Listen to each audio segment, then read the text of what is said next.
तमाम देखने वाले स्टूडेंट्स को मोहम्मद नुमान अंजुम का अस्सलाम वालेकुम। तो भाई आज हमारे पास क्वेश्चन नंबर 8 एक्सरसाइज 6.3 है। तो ये आपके पास से इम्पोर्टेंट क्वेश्चन है, समझने वाला क्वेश्चन है, क्वेश्चन नंबर 7 की तरह। तो इसकी स्टेटमेंट मैं आपको रीड करके बता देता हूँ। इसकी स्टेटमेंट है show that sum of an arithmetic mean between A and B. सबसे पहले आपने शो करना है कि एन अर्थमेटिक मीन है जो कि बिटवीन है ए और बी के। पहले मैं ये स्टेटमेंट आपको लिख के दिखा देता हूँ। आपने लेने हैं एन अर्थमेटिक मीन, ठीक है जी। लिखें जी, सब लोग मेरे साथ साथ लिखेंगे लेट एन अर्थमेटिक मीन। ये जी आपके पास एन अर्थमेटिक मीन है, A1 A2 A3 up to so on AN तक। ये आपके पास एन अर्थमेटिक मीन है। वो कह रहे हैं ये एन अर्थमेटिक मीन है बिटवीन किसके, ए और बी के। लिखें जी according to given condition, according to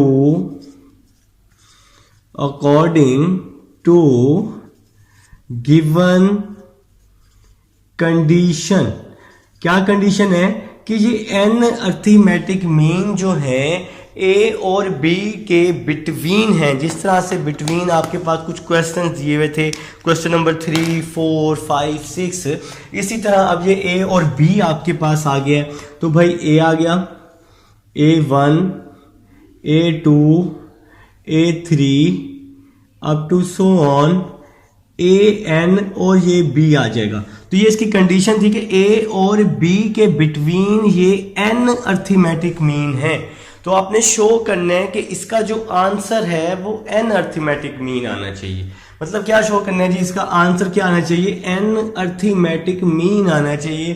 तो ये आंसर जी, ये वाला आंसर आप लोगों ने क्या करना है, फाइंड आउट करना है। तो प्रूव करना है, मेरे साथ साथ करेंगे तो इंशाल्लाह बहुत मजा आएगा और समझ भी आएगी। तो भाई आप सबको पता है कि सीक्वेंस की फर्स्ट वैल्यू होती है A1। सीक्वेंस की लास्ट वैल्यू यहां लूंगा n+2 लूंगा, AN+2। वैसे तो होती है ना AN होती है, लेकिन यहां पर लास्ट अब 2 टर्म आई हुई है। सीक्वेंस की लास्ट 2 टर्म्स हैं हमारे पास, इस वजह से हमने n+2 लिया है। तो फार्मूला आप लोगों को आता है जी, AN is equal to A1 plus n-1d। ये फार्मूला आप लोगों ने जी याद किया हुआ है। तो मैंने आपको बताया था कि यहां a के साथ जो भी वैल्यू होगी वो n की होगी। तो फार्मूले में n की जगह उसको हम पुट कर देंगे। तो n की जगह अब मैं n+2 रिप्लेस कर दूंगा। तो n की जगह आ जाएगा जी n+2 is equal to A1 is equal to A। n की जगह मैंने रिप्लेस कर दिया n+2, साथ में -1 और यहां पे क्या आ जाएगा, d आ जाएगा। AN+2 किसकी इक्वल है, b के। तो इसकी जगह मैंने b लिख दिया। a आ जाएगा साथ प्लस n+2 -1 आ जाएगा। और यहां पर जो d है ये वैसे का वैसे ही आपके पास आ जाएगा, इसमें कोई चेंजिंग नहीं आएगी। तो प्लस a है, यहां आके -a हो जाएगा। इसके साथ आपके पास यहां आ जाएगा n-1 और साथ में d आ जाएगा। n-1 यहां मल्टीप्लाई हो रहा है, इसके नीचे आके डिवाइड हो जाएगा। तो d की वैल्यू आ जाएगी b-a ओवर n, नहीं +2 -1 आएगा, इसको सही कर लीजिएगा, +2 -1 तो n+1 यहां मल्टीप्लाई हो रहा है, इसके नीचे आके डिवाइड हो गया। तो ये आपके पास किस चीज की वैल्यू आ गई, d की वैल्यू आ गई। तो बेटा ये आपके पास d आ चुका है, काम थोड़ा सा आसान हो चुका है, ठीक है। अब हमने ये A1 A2 A3 ये सारी वैल्यूज हमने क्या करनी है, फाइंड करनी है। तो पहले मैं फाइंड करूंगा A1। तो A1 फाइंड करने का फार्मूला A1 प्लस d है, सही ना, पिछले क्वेश्चंस में आप लोगों ने पढ़ा है ना भाई। तो A1 यहाँ पे मैं इसके साथ ही वैल्यूज को पुट कर लेता हूँ जगह बचाने के लिए। तो A1 का क्या आंसर आया है जी, A आया है प्लस D मैंने अभी आपको फाइंड करके दिया, B-a ओवर n+1। तो यह आ गया जी D का आंसर B-a ओवर n+1। तो ये आपका A1 फाइंड हो चुका है। अच्छा आप इसके साथ यूं लिख लें बेशक इक्वेशन 1। तो ये आपको समझने में आसानी होगी। तो ये हमने जी A1 फाइंड कर लिया है। इसको थोड़ा अच्छा करने के लिए आप इसके साथ भी बेशक यूं करके A1 लिख लें, ठीक है जी। तो ये आपके पास A1 आ गया।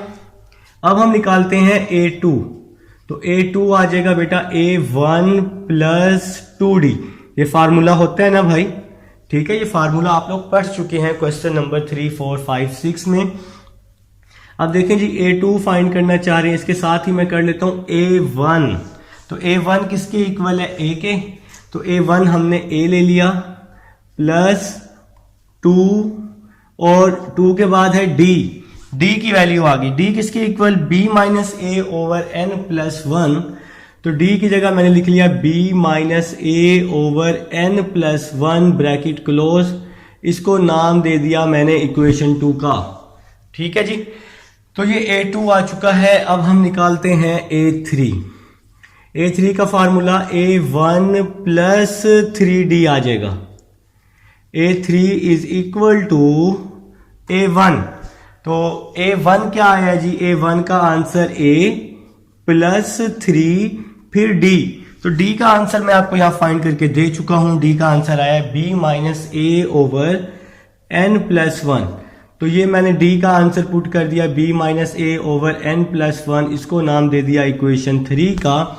हमने अब जाना है इनफिनाइट तक। तो भाई मैं जा रहा हूं इनफिनाइट पे, तो आप लोग भी मेरे साथ साथ जाएंगे। तो A n फाइंड कर लेंगे। तो A n का फार्मूला A1 प्लस ND आ जाएगा ना, A1 प्लस ND। ये आपके पास A n का फार्मूला आ जाएगा। जैसे A1 का A1 प्लस D, A2 का A1 प्लस 2D फाइंड किया, 3D फाइंड किया, अब ND आ गया आपके पास, ठीक है। तो यहां पर अब हम वैल्यूज को पुट करेंगे, सिंपल वैल्यूज को पुट करेंगे। तो A1 का क्या आंसर आया है A, फिर A1 का आंसर आया जी A प्लस ND, तो N आ गया। और D का क्या आंसर आया B minus A over N plus 1। इसको आप N इक्वेशन का नाम दे दें, 1 2 3 4 5 अप टू सो ऑन का नाम दे दें, कोई इशू नहीं है, ठीक है जी। अब ये टर्म्स हम लोगों ने क्या करनी थी बेटा, फाइंड आउट करनी थी, जो कि आप लोग कर चुके हैं। तो ये देखें ना, ये सेम ही आ रहा है। अब जरा हम इसकी स्टेटमेंट पे आते हैं। वो कह रहा है show that sum of an arithmetic mean. इसकी क्वेश्चन की स्टेटमेंट है show that sum of an arithmetic mean. अब आप लिखेंगे no sum of an arithmetic mean. तो ये जो आपने एन अर्थमेटिक मीन सपोज किए थे, इनका आपने क्या लेना है, सम लेना है। तो ये कंडीशन है जी क्वेश्चन की, ये वाली क्वेश्चन की कंडीशन है। तो हमने क्या किया, इसका सम ले लिया A1 A2 A3 up to so on AN तक। ये जी हमने इसका सम ले लिया है एन अर्थमेटिक मीन का, जो कि आपके पास स्टेटमेंट में है कि भाई आपने इसका सम को शो करना है कि इसका आंसर एन अर्थमेटिक मीन आए।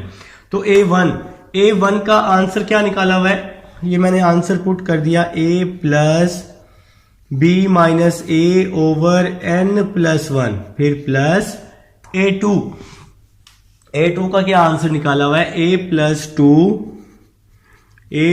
2।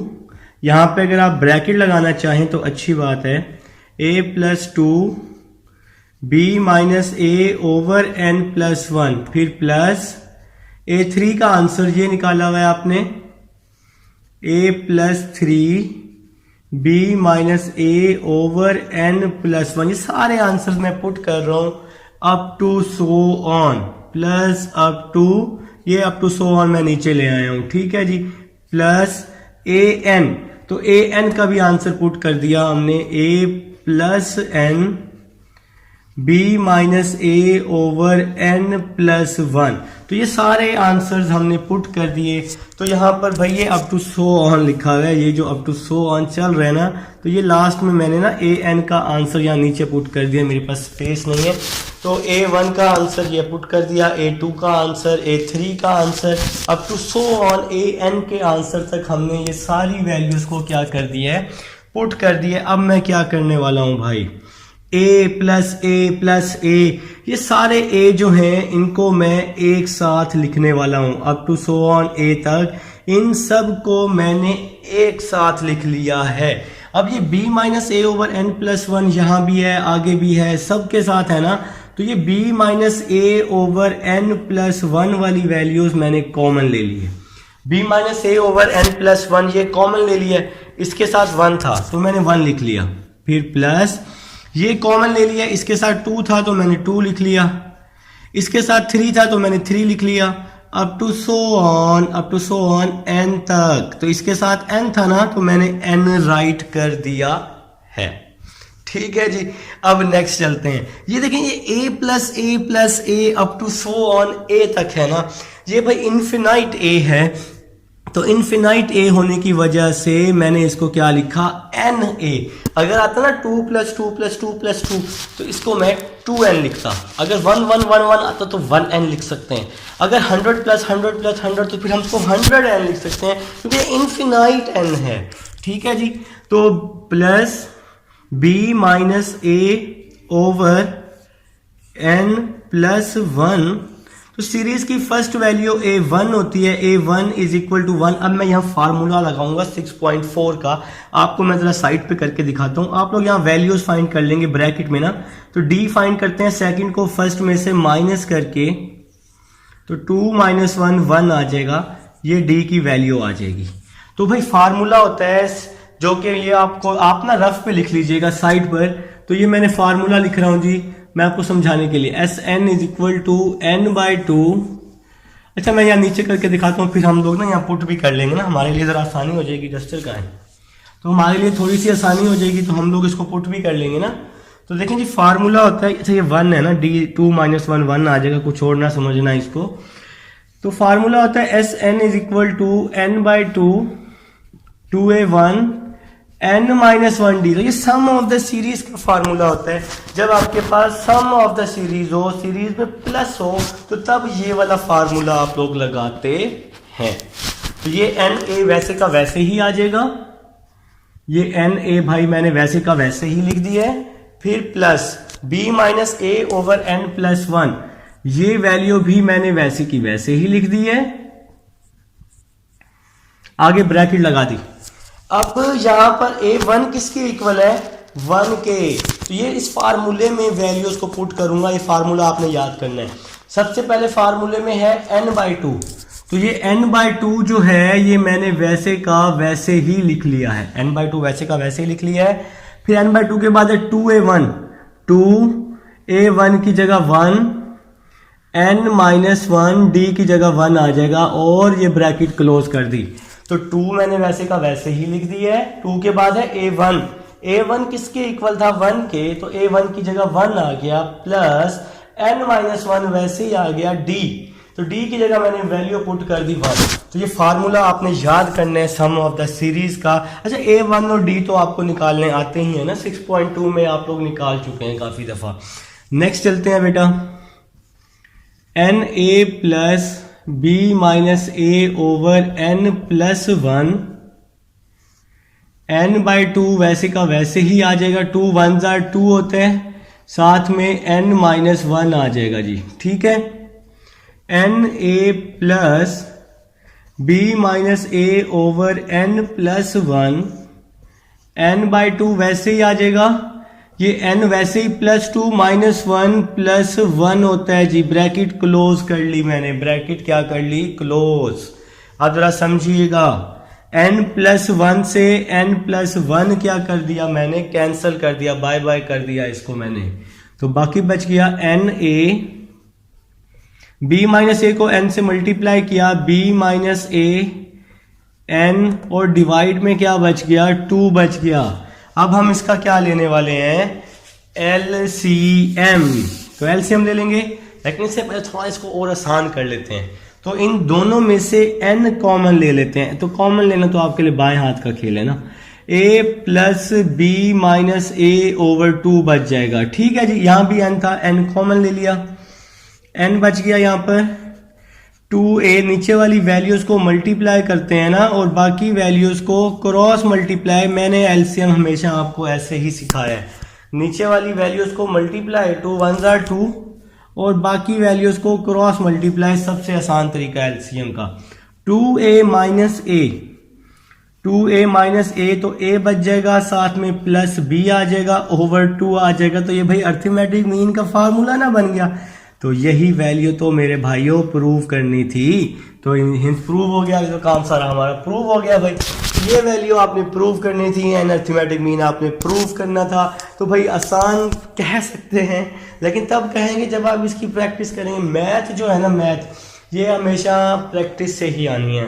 अब इस क्वेश्चन को ना आपने 4 से 5 दफ़ा करना है, वीडियो को बैक करके देख लेना, इंशाल्लाह अच्छे से समझ आएगी। किसी स्टेप पे कोई इशू हो तो मुझे मैसेज करके पूछ लेना यार, ठीक है। लेकिन कर लो इस सवाल को, टीचर छुड़वा देते हैं अक्सर कॉलेज में, कभी नहीं करो फजूल है, तो भाई लाजमी कर लो, ठीक है। मिलते हैं जी नेक्स्ट लेक्चर में, अल्लाह हाफिज़।